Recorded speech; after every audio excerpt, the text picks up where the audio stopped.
odayaasha dowladdiinka haweenka dhalinyarada iyo aqoonyahanka madasha shirka ka soo qayb galay ee fadhiya intaa kadib waxaan intaa shirkadu ku saabsan yahay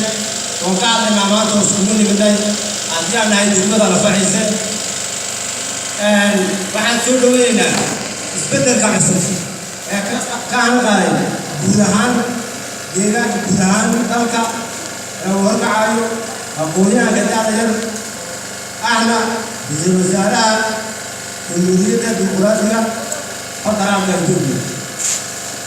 waxaa kaloo soo dhaweynaynaa shirkii ama go'aankii ay golaha dhexe xisbigu ay ku doorteen guddoomiyaha cusub ee xukuumadda guddoomiyaha cusub ee xisbiga dimuqraadiga shacabka Soomaaliya Itoobiya mudane Axmed Shide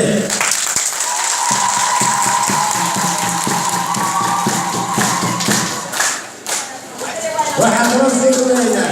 oo sidoo kale bogaadinaynaa ciidamada qaranka federal booliska